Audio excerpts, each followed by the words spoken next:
मैं doctor P K Gupta, practicing pathologist IMA Lucknow. आज मैं बात करने जा रहा हूँ प्रोफेसर राजेश हर्षवर्धन जी से, जो कि head of department of hospital administration SGPGI हैं, और सर मेडिकल सुपरिटेंडेंट भी हैं, और साथ में सोटा के जॉइंट डायरेक्टर हैं, और साथ में ट्रॉमा के एडिशनल मेडिकल सुपरिटेंडेंट हैं। स्वागत है सर। मैं चाहूँगा सर अपना आप एक बार परिचय आप अपने स्तर से दें। आपका शुक्रिया, आपका अभिवादन अपने इस पॉडकास्ट में मुझे बुलाने के लिए। And good evening to all the viewers. I am doctor R Harshvardhan. I am currently working as medical superintendent of SGP GMS Lucknow. Apart from that, I am also taking care of the Department of Hospital Administration. And here in this podcast, I have come in the capacity of Joint Director, State Organ and Tissue Transplant Organization for the entire state of UP, which is a Government of India body housed at SGP GMS. Sir बहुत अच्छा। अभी पिछले दिनों यानी कि last Sunday को 3 अगस्त था, और हम लोगों ने देखा बहुत अच्छा वॉकेथॉन आपने ऑर्गेनाइज किया आपने, और ट्रॉमा सेंटर से वो वॉकेथॉन निकला, और आपने धर्म गुरुओं को भी बुलाया।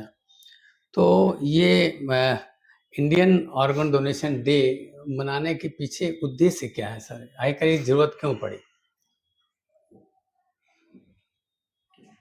अगर आप डेटा देखते हैं कि एंड स्टेज ऑर्गन फेलियर का डिजीज बर्डन जो है, जो एपिडेमियोलॉजिकल डेटा है हमारे कम्युनिटी का, be it in the state of Uttar Pradesh और in any other state of country, or for the entire country as well in general, or for any state in particular, you will very quickly realize that there is a huge deficit in terms of demand of organs for those who are suffering from end stage organ failure, and supply of organs depending upon the type of organ, either from the living donor or the deceased donor. And this, in order to bridge this gap, we as stakeholders in the process pathway, we need to design ways and means along the entire process pathway so that eventually we are able to bridge this gap in demand and supply. And one of the intervention is information, education, and communication. From the perspective of information, education, and communication, which is one of the obligation of the stakeholders, either of Government of India or Government of UP or SGPGM, SATO in particular, we are supposed to take or do or plan or execute all that is possible to bring in behavioral change in society, of the stakeholder society, so that the collective mentality of the people, the collective thought process of the people change in such a way that they are deconditioned from their age-old conditioning that donating their organs can have an adverse impact on their perceived afterlife. In that context, world bodies, I mean WHO, and to which India is a signatory to this covenant, and all other independent bodies in different developed countries, they eventually coalesced together and dubbed at a particular date and month of the year as International Organ Donation Day.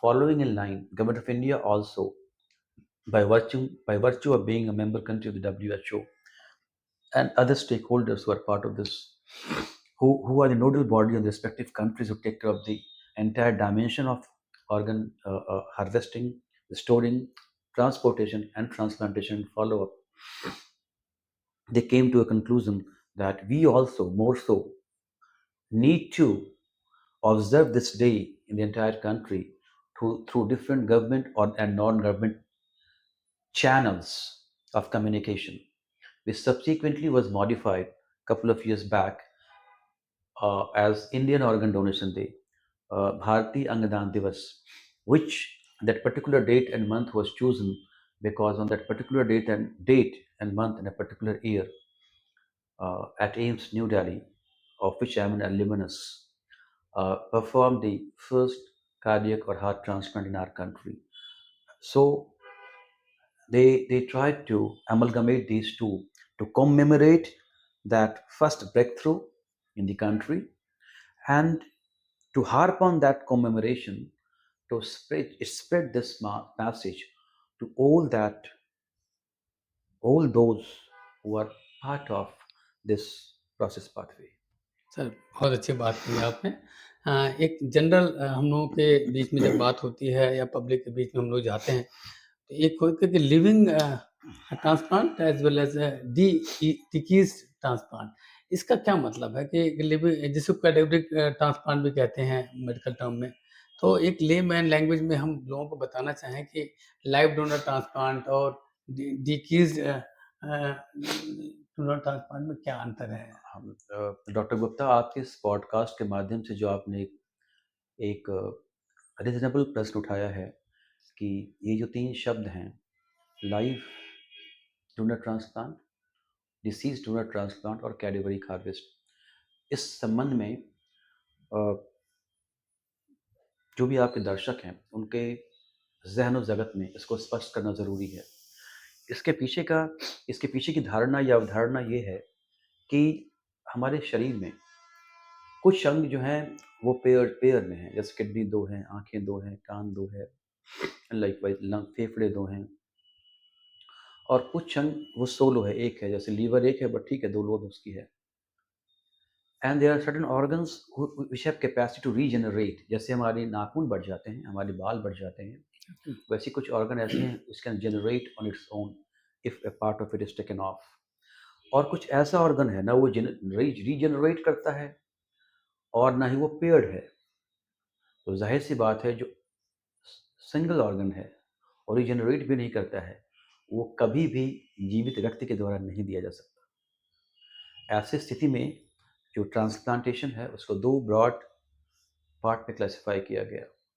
जीवित दाता के द्वारा दिए जाने वाले अंग, मृत दाता के द्वारा दिए जाने वाले अंग। जो मृत दाता के द्वारा अंग दिए जाते हैं they are known as cadaveric harvest और कैडेवरिक डोनेशन और डिसीज डोनेशन। और जो जीवित दाता के द्वारा दिया जाता है उसको कहते हैं live organ donation. Live organ donation में आमतौर पे जो कॉमनस्ट है वो किडनी है, लीवर है, primarily, otherwise part of intestine है। बिल्कुल।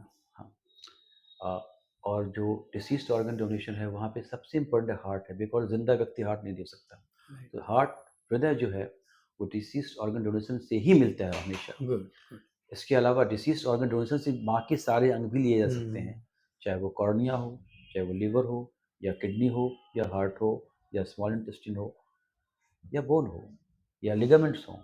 All these can be taken of from a deceased donor, whereas from live donation there are some restrictions and we can take out only couple of organs or part of organs so that the one who has donated his life doesn't get affected adversely. Good.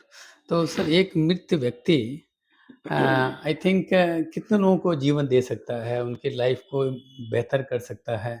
और मृत व्यक्ति means कि road accident या sudden death जो कि अभी 18 से लेकर 35 साल के बीच में है, जैसा कि आपने रिसेंट एक आर्टिकल में भी आपने बताया कि रोड साइड एक्सीडेंट लगभग 1.5 लाख जो है वो ईयरली डेथ होती है। और उसमें देखा गया कि 50% पॉपुलेशन जो है यंग बच्चे हैं जिनकी एज 18 से 35 साल है। तो ये किस तरीके से आप काउंसल करते हैं? ब्रेन डेथ क्या होता है? लोगों के लिए बड़ी भ्रांतियाँ, लोगों को डर लगता है कि अगर वो रजिस्टर करा देते हैं अगर, तो उनका केयर नहीं होगा, ये सब मिथ हैं। मैं चाहूँगा कि आप मिथ को बस्ट करें आम लोगों के लिए। आपने 3 बातें बताई या 3 प्रश्न या कंसर्न रेज किया। पहला आपने कहा कि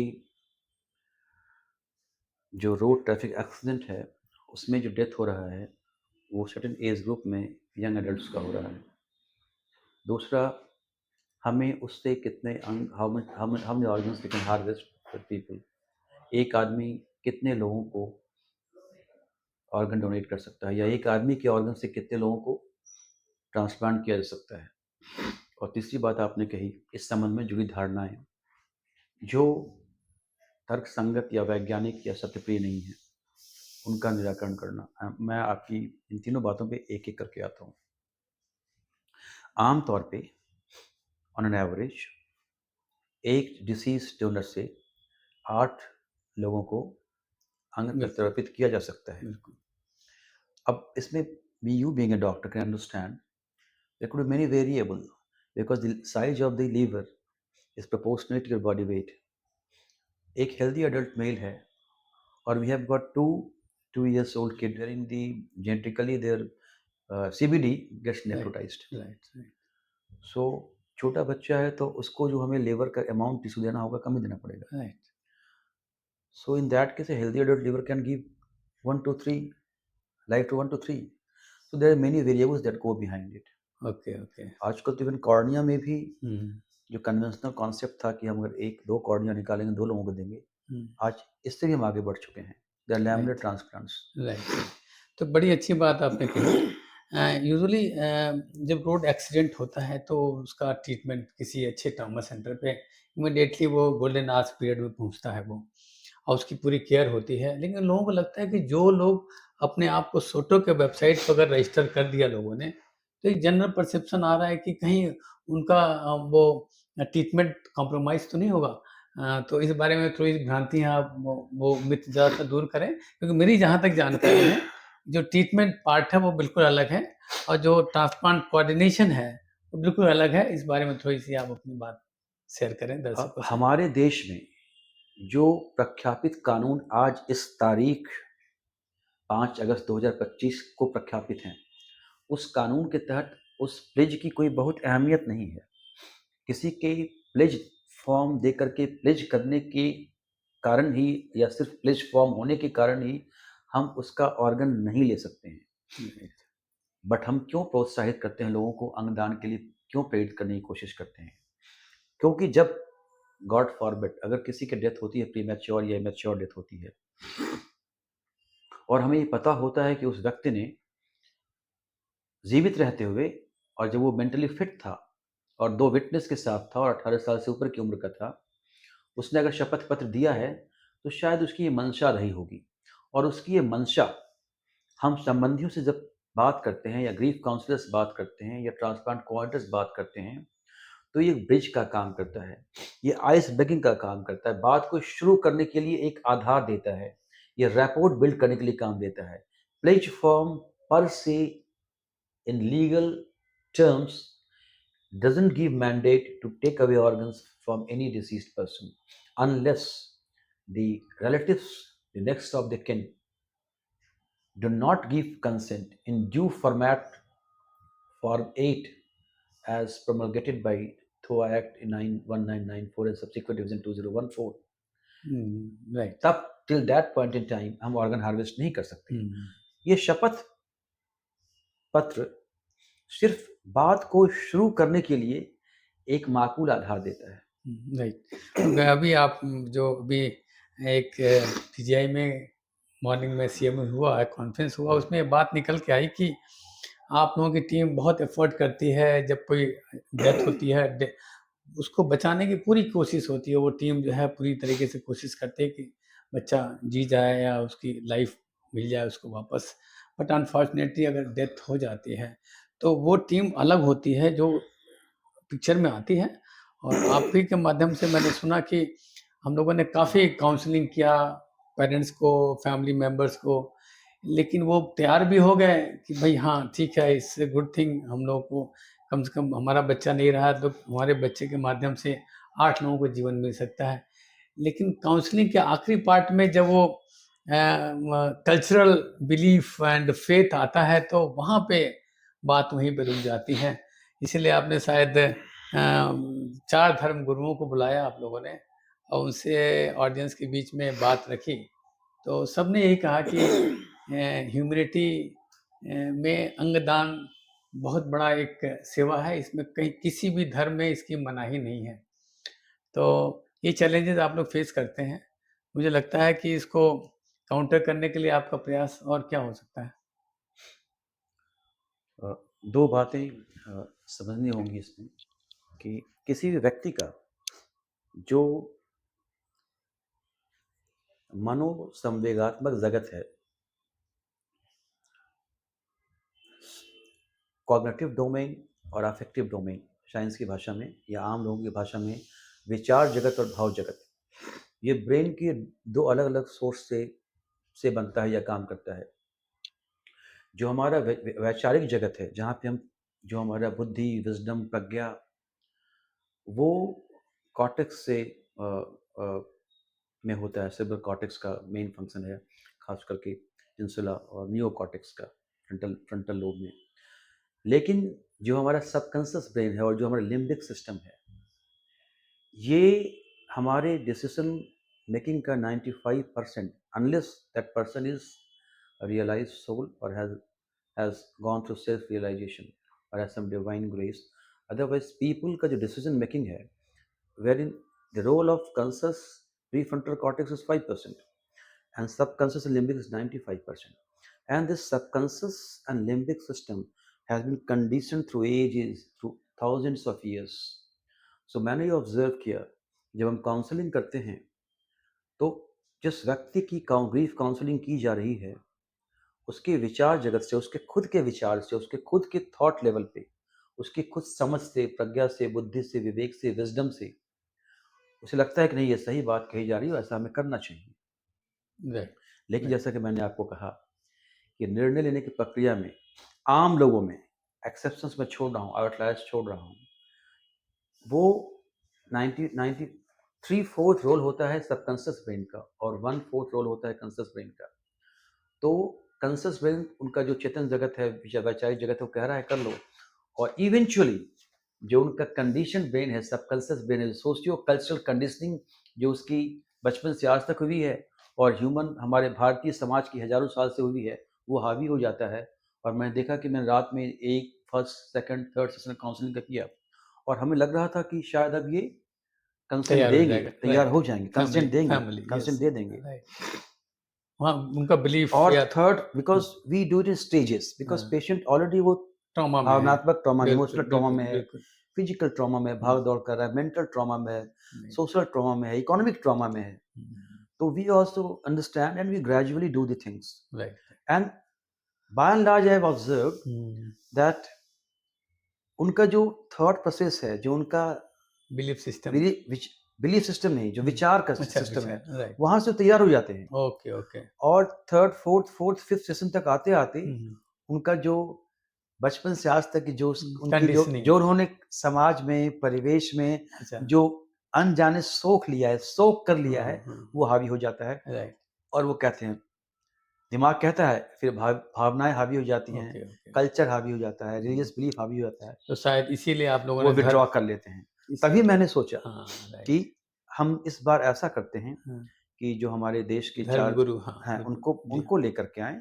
शायद लोग, हर लोग की अपनी एक बिलीफ सिस्टम है, आती है बात बिलीफ सिस्टम की, वो कहेंगे तो शायद वो लोग सोचेंगे, और ऐसा कई एक बार करना होगा जब तक कि हम थ्रेशोल्ड लेवल टच ना करें, तब परिणाम सामने यानी कि कई बार इस इवेंट को ऑर्गेनाइज करना है, लोगों में एक मैसेज देना है। सर एक बात पूछना चाहूँगा, सर ये ब्रेन डेथ, ये सब बहुत कॉमन है, brain death, brain stem death, तो आप डिक्लेयर कैसे करते हैं?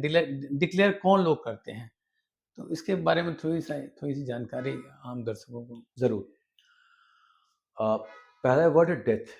Death has been defined as permanent cessation of all signs and symptoms of life. Permanent and irreversible cessation of all signs and symptoms of life, as defined in the Registration and Birth Act 1923 of Government of India. उसके बाद आया 1994 में थोड़ा जो organ transplant के नियमन के लिए जो कानून बनाया गया, उसमें इस कॉन्सेप्ट को लाया गया लीगल फ्रेम में। हाँ, लीगल फ्रेम में, जो आपने अभी कहा, ब्रेन स्टेम डेथ।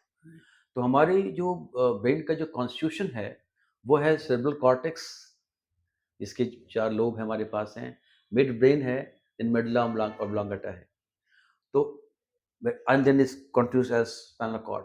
तो इस पार्ट को, all these 3, mid brain, pons, medulla, को हम कहते हैं ब्रेन स्टेम। और वहीं पे हमारा एक सेंटर है, एपनिस्टिक सेंटर, जो कमांड देता है हमारे सांस को चलने और रुकने के लिए। तो जैसे आपने एग्जाम्पल अभी दिया कि रोड ट्रैफिक एक्सीडेंट हो जाता है, तो हमारे उत्तर प्रदेश राज्य में जो सरकारी आंकड़े हैं, अगर उसकी बात करें तो हर साल लगभग 25,000 लोगों की मौत रोड राइट ट्रैफिक एक्सीडेंट में होती है। राइट, ये यूपी का आंकड़ा है यूपी का आंकड़ा है ये। और नेशनल लेवल पर शायद 1.5 हाँ आपने हाँ, कहा कि yes, you are lax. Right. हाँ जी हाँ, जी हाँ, हाँ, यस। राइट। नहीं, वो लगभग ज़्यादा हो जाएगा, बिकॉज़ हाँ, इट इज़ जी हाँ, जी हाँ, 30 टाइम्स मोर, राइट राइट ज़्यादा राइट, हो जाएगा। जी हाँ। तो और इस लगभग 25,000 जो मृत्यु हो जा रही है, एक्सीडेंट तो काफ़ी ज़्यादा है। राइट जो मृत्यु हो जा रही है, उसमें 2/3 लगभग 67% में ब्रेन स्टेम डेथ होता है। ओह, बाकियों का किसी और कारण से होता है। राइट राइट, यानी कि उनके मस्तिष्क का वो हिस्सा जो हार्ट और लंग को चलने के लिए आदेश देता है, वो काम करना बंद कर देता है। अच्छा, ओके ओके, तो हम लोग ठीक, फिर artificially put them on mechanical ventilation. Okay okay. तो सर ये जो डिसाइड करती है वो टीम होती है, हाँ, न्यूरोलॉजिस्ट की टीम होती है? मैं उस पे भी आ जी रहा हाँ, हूँ। तो दो 25,000 में अगर 67% है, तो लगभग 16,000 हो गए।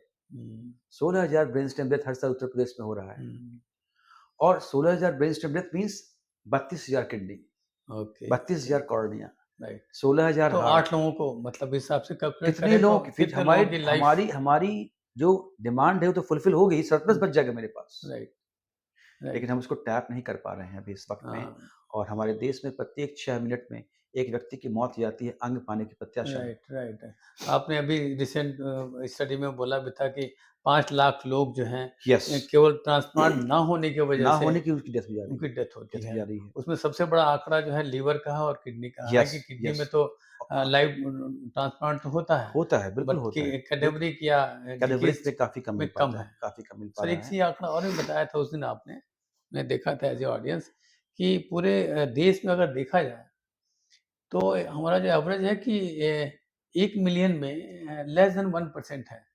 वो disease transplant category category transplant. Category. और वहीं स्पेन में 3.5% है, यानी कि वर्ल्ड वाइड अगर देखा जाए तो हिंदुस्तान में बहुत कम है और यूपी में अगर नेशनल वाइज देखा जाए तो शायद तमिलनाडु में सबसे ज़्यादा है और यूपी में थोड़ा सा कम है। इस दिशा में काफ़ी आप लोग प्रयास कर रहे हैं दो सोटो इसमें को इसमें लेके। इसमें 2 बातें हैं। जी हाँ, अगर कोई व्यक्ति किसी ने जनवरी में सीढ़ी चढ़ना शुरू किया हुँ, और आज वो 10वीं मंजिल पे है, और किसी ने जून में चढ़ना शुरू किया और वो राइट, दूसरी मंजिल पे है, हुँ, तो आज जब हम मूल्यांकन कर रहे हैं कि वो 2 व्यक्ति कहाँ खड़ा है, एक दूसरी मंजिल पे, 10वीं मंजिल पे है, तो ये सम्यक वैज्ञानिक सत्य पे मूल्यांकन नहीं होगा।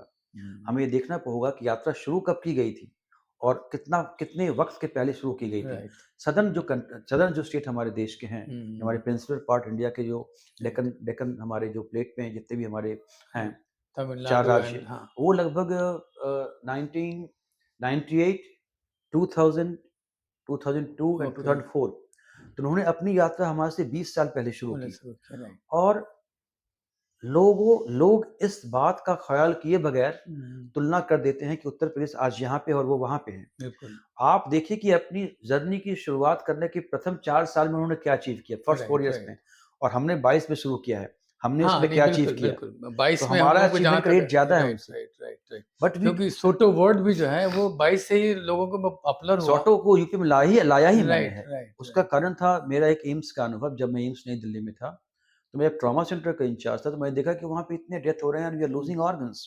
And when I posted to the doctor Rajendra Prasad centre for ophthalmic sciences, and that also housed the national eye bank. Hmm, right, right. तो वहाँ पे कॉर्नियल ब्लाइंडनेस की लंबी लिस्ट थी। हुँ, Then I, along with Dr. Radhika Tandon, Professor Radhika Tandon, we wrote a project under the DFA mode to WHO कि अगर हम dedicated grief counsellor को अपॉइंट करते हैं तो हम कॉर्नियल हार्वेस्ट रेट बढ़ा सकते हैं। Right, right, right. WHO ने उसको अप्रूव कर दिया, मैं बताना चाहूँगा आपके इस पॉडकास्ट के माध्यम से। और हमने एक मल्टीसेंट्रिक स्टडी की, एम्स, सफदरजंग, आरएमएल, श्रॉफ। हुँ, हमने ग्रीफ काउंसलर को अपॉइंट किया, ट्रेन किया, उनको वहाँ डिप्लॉय किया। 3 महीने में कॉर्नियल हार्वेस्ट 29% बढ़ गई। Okay, great achievement. तो सर यही मैं जानना चाह रहा था कि आखिरकार जो ये एक ट्रांसप्लांट कोऑर्डिनेटर एक वर्ड आता है वो ब्रेन डेथ के किस स्टेज में ट्रांसप्लांट कोऑर्डिनेटर पिक्चर में आते हैं? उसमें एक लॉजिस्टिक भी मेंटेन करना है, जो ऑर्गन रिट्रीव हुआ है, उसको कितने समय के अंदर हमें वो ट्रांसप्लांट करना है। दूसरा जिसका ऑर्गन आप ले रहे हैं, लोगों में ये भ्रांति है कि उसका ऑर्गन उसका शरीर क्षत-विक्षत हो जाएगा सर्जरी के बाद वो उसकी स्थिति बड़ी अच्छी नहीं होगी। तो आपके माध्यम से मैं जानना चाहूँगा कि क्या उसका बॉडी उसी शेप में आ जाता है क्या? और कितने समय के अंदर आप उसको ट्रांसप्लांट कर पाते हैं? और इसका क्या लॉजिस्टिक है? इसका क्या एक देखिए, प्रैक्टिकल व्यावहारिक? Transplant process is a team work hmm, and there are many stakeholders. Training consultant जो होता है उसका वो पहला पहला पार्ट है, पहला सेगमेंट है। Hmm, and when training consultant realizes that this patient is going to be brain dead hmm. and फिर आप उसको डिक्लेयर करने के when they लिए document it on right, their note sheet or confirmation sheet in their right, right. patient profile, तो दे obtain file consent, कहते हैं file consent को लेते ओके, हैं। Okay. And then they inform the hmm, team of transplant coordinator. Right. जब transplant coordinator आता है scene में, उसी वक्त वो इन्फॉर्म करता है brain stem that development committee को। हुँ, फिर वो कमेटी आती है और फर्स्ट एपनिया टेस्ट करती है। एक्ट में, हमारे देश में जो कानून है उससे परिभाषित है कि ब्रेन स्टेम डेथ डिक्लेयर कैसे करना है फॉर्म हुँ, 10 पे। हुँ, उसके भी चरण हैं। तो जब उसका पहला मेजर चरण पूरा हो जाता है, अगर वो पॉजिटिव आता है यानी एपनेट टेस्ट नेगेटिव आता है, हुँ। तब एक्चुअल वो ट्रांसप्लांट कोऑर्डिनेटर शुरू होता है। उसके पहले हम पेशेंट कैंडिडेट से बात नहीं कर सकते। Okay, okay. यानी कि दोनों बिल्कुल अलग-अलग टीम है। ट्रीटिंग टीम अलग कंसल्टेंट बिल्कुल अलग इस राइट, प्रोसेस राइट, से। Right, right. There are क्यों हाँ, six stakeholders. Right. Team of the treating hmm, consultant, hmm, hmm, transplant coordinator and their team, hmm. including grief counselor, postmortem and forensic, police team right. for medical legal formalities, harvest team okay, okay. who organ करने harvest के बाद अच्छा, and they do the donor workup, and then comes the transplant team. So okay. सबके अलग-अलग काम हैं। दूसरे मैं जानना चाहूँगा कि आय का वो रेसिपिएंट का सिलेक्शन आप कैसे करते हैं? क्या आपके पास डाटा है क्या उसका? रिसिपिएंट का डेटाबेस मेंटेन रहता है। अच्छा, उसकी जो primary identifiers, demographic, clinical profile, case matrix, few parameters, वो डेटाबेस हमारा बना रहता है। ओके, इसोटो के वेबसाइट पे सो होता है ये? नॉटो की वेबसाइट पे अच्छा है। नॉटो के नॉटो मतलब की नेशनल लेवल पे है। वो नेशनल राइट, है। राइट। तो Soto is a state organ and tissue tissue transplant transplant organisation linked with NOTTO website. right, right. Soto is a part of या Noto. It's a 3 tier structure, Right, NOTTO, ROTTO and SOTTO. हर okay. 5 राज्य पे एक रॉटो है। right, right, right. तो इसका मतलब काफ़ी मेहनत हो रही है गवर्नमेंट की तरफ से, एनजीओज़ की तरफ से। अभी आलंबन एक एनजीओ है जो आपको सपोर्ट कर रहा था, उनके लोग काफ़ी सक्रिय थे, मैंने देखा। तो अब ये प्रश्न उठता है कि लोग कहाँ रजिस्टर करें? क्या आधार बेस्ड प्लेस बहुत रजिस्ट्रेशन है? बहुत बहुत आसान है। अब तो इसको सॉटो यूपी ने काफ़ी आसान कर दिया है। एनीवन जो कोई खेत में काम कर रहा हो, रिक्शा चला रहा हो, ऑटो चला रहा हो, कोई प्रोफेशनल हो, टॉप आदमी कोई भी हो, हुँ। वो सॉटो के वेबसाइट पे जाएगा। होम पेज पे एक ऑप्शन है। All of you, I request, I mean all the website का नाम व्यूअर्स, क्या है सर? सोटो मैं बता रहा हूँ। हाँ, आपके इस डॉक्टर पीके गुप्ता जी के जो ये पॉडकास्ट के माध्यम से जो इसके व्यूअर हैं, मैं उनको ये बताना चाहूँगा कि सॉटो यूपी की वेबसाइट है। You simply have to Google और इवन स्पीक, अब तो वो भी आ गया है, सॉटो यूपी। होम पेज पे ही अब जैसे ही खुल जाएगा पेज, होम पेज पे एक टैब आएगा pledge now. You just click the pledge now, तो आपको एक क्यूआर कोड दिखाई देगा। आप क्यूआर कोड स्कैन कीजिए, आधार नंबर डालिए, ओटीपी आएगा, उसको पंच कीजिए और यू आर डन। और आप 2 मिनट के अंदर में ये प्रोसेस पूरा हो जाएगा and you can download your place certificate. This is very easy okay, and okay. I request doctor P के गुप्ता जी को कि इनके संपर्क में जो भी आए और जो आपके श्रोता हैं, आप सॉटो यूपी के वेबसाइट पे जाइए, प्लेज नाउ क्लिक कीजिए और जो क्यूआर कोड आता है, उसकी अपनी मोबाइल से फ़ोटो लेके व्हाट्सएप पे आप कई मैसेज फॉरवर्ड कर रहे होते हैं, इस क्यूआर कोड को भी फॉरवर्ड कीजिए, ताकि अधिक से अधिक लोग इस क्यूआर कोड को स्कैन करके प्लेज कर पाएँ। प्लेज करने का मतलब ये नहीं है कि उस व्यक्ति की मृत्यु होगी तो उसका अंग निकाल दिया जाएगा। बजाय इसके कि इसका अर्थ है कि जब भी नेचुरल डेथ होगी या अननेचुरल इन सम केसेस डेथ होगी, तो ये आपकी ये मंशा कि आप दान करना चाहते थे, आपके संबंधियों और कंसर्न टीम के बीच में संवाद का माध्यम बनेगी। Right, right. इसमें कुछ मेरी जानकारी में आया कि कुछ आप लोग ड्राइविंग लाइसेंस में भी इस चीज़ को या ऐड सॉफ्टवेयर ऑन यूपी करना ने एक और चाहते हैं? पहल की थी, कर हुँ, चुके हैं हम लोग, we have done okay, it. Okay. Software पे ने एक और पहल की है, हुँ, जिसमें Shri Dheeraj Sahu ji hmm. IAS managing yes, director yes, yes. UPSRTC में थे। जी, मैं जी। उनसे मिला, उनको मैं सारी बातें बताई हुँ, और जो ड्राइविंग लाइसेंस का इश्यूएंस या रिन्यूअल दोनों राइट। ही प्रक्रिया में ये ऑनलाइन है, और जब अच्छा, ऑनलाइन जिन्होंने प्लेज किया है उनका उसमें नो, हाँ, जब आप इस फॉर्म को फिल अप करेंगे तो एक अच्छा, ऑप्शन आएगा, do you want to be an okay, organ donor. Okay, okay, पहले भी ये था मोटर ओके, व्हीकल एक्ट के अंडर, हाँ, हाँ, लेकिन अब इसको मैंडेटरी कर दिया गया है। ओके, यस ओके, और नो नो, कहना आपका चॉइस है, यस, लेकिन यस। आपको पहले लोग दोनों चॉइस छोड़ देते थे। यानी कि बड़ा ईज़ी हो गया मतलब ड्राइविंग लाइसेंस बनाने के दौरान ही आपको ये ऑप्शन मतलब समझने की एक्सप्लोर बात ये करना है है, कि ये बिल्कुल, ऑप्शन पहले भी थे, लेकिन ओके, ये मैंडेटरी इम्प्लीमेंट नहीं था। अच्छा, अच्छा, येस और नो, यस राइट, और नो लोग दोनों छोड़ देते थे और हुँ, फॉर्म सबमिट हो जाता था। अब आज ओके, ऐसा नहीं है। आइदर येस और नो आप यस और नो करने का अधिकार आपका करने सुरक्षित है, राइट, लेकिन राइट। यस और नो में कोई एक चूज़ करके ही आप सबमिट कर पाएँगे आप। राइट, राइट, बहुत अच्छा पहल है। इसका मतलब ब्रेन डेथ या लाइफ के एंड के बाद भी जो है एक उस शरीर का एक पर्पस है। उस पर्पस को आप सेलिब्रेट करें और मरने के बाद भी यानी कि एक्सीडेंटल डेथ के बाद आपके परिजन जो भी हैं वो कम से कम 8 लोगों की ज़िंदगी बचा सकते हैं। इसको सबसे शायद अच्छा वही समझ सकता है जिसने ऑर्गन रिसीव किया है, राइट, कि राइट, ऑर्गन डोनेट करने की क्या महत्ता है। क्योंकि राइट, उसने उस पीड़ा से गुज़रा है, उस निराशा से गुज़रा है, उस हताशा से गुज़रा है।